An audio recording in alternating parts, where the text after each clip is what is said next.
Hey there, sophomores and juniors. This video is going to recap a little bit about the portfolio process for this year and get you all the information that you need to know to get up to speed and be successful this year. So last year was the first year we did the digital portfolio in Ellington, but the portfolio has been in place for many, many years at the high school. So all students grade 3 through 10 did the digital portfolio, and for sophomores and freshmen last year, you were expected to have 12 work samples, 2 for each of the 6 school wide rubric categories, and 12 reflections, 1 for each piece of work. So that should already be done and in your portfolio from last year. Remember that the portfolio is a graduation requirement. You cannot graduate high school without doing the portfolio. That's also been in place for many years, long before the portfolio was digital. So that's always been part of the culture here at Ellington High School. For some students, their portfolio from last year is not yet complete, which is unfortunate, but it's the truth. If some students don't have it done, the great majority of everyone did get their portfolio complete and are all set to go. But if you're one of those few students that have not yet completed the portfolio from last year, it's going to be required that all of your missing categories should be checked by October 30th with your advisor. If you do not have your portfolio categories complete by October 30th, you're going to have a detention slip in the main office to go home, and you will just stay after for detention every single time until you have the portfolio categories complete. So please get those done before October 30th so that that doesn't have to happen. And if you do have missing sections on your portfolio from last year, and you've done some work or you've filled those sections in, make sure that your advisor checks it off in the 15-16 advisory checklist. So you might want to ask your advisor about that if you're not sure if you've completed your expectations from last year. So moving on, let's forget about last year, let's talk about this year. One thing that happened last year was that students got to advisory, and because it was new and because we didn't really understand how this process was going to work, they were scrambling to find what kind of work they should be putting into their portfolio.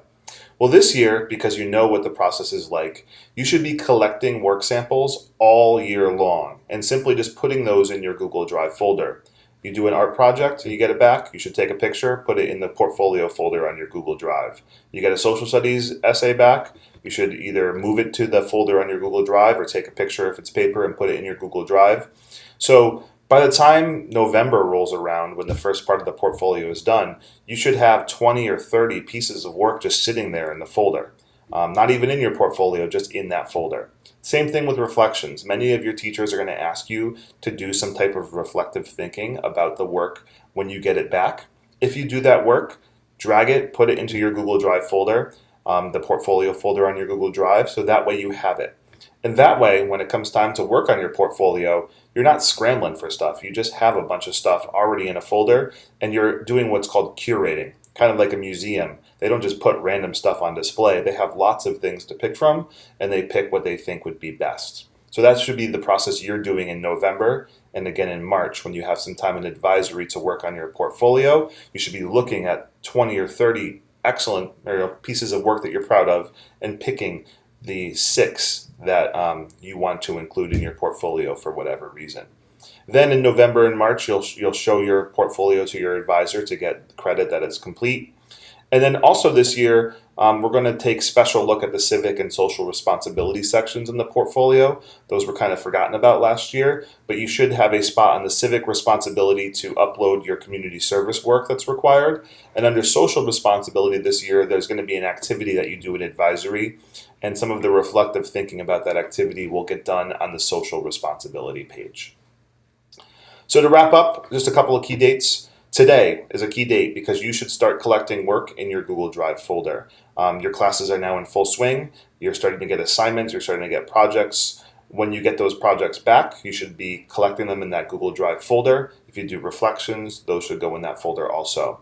November 30th is the date that your 6 work samples and reflections in your portfolio will be due, and your advisors will be checking that off. So you're collecting work all up until November, and then sometime before November 30th, you look at that work and put the 6 that you choose into your actual portfolio. And then in mid-March, that's when your other 6 samples will be due for a total of 12, and your advisor will be checking again to make sure that you have those done in your portfolio. As always, if you have any questions or you need some support, you can always ask me. and I'm happy to sit with you during study hall to answer any questions or to get you up to speed. You can also reach out to your advisor, and they can get the information that you need to be successful.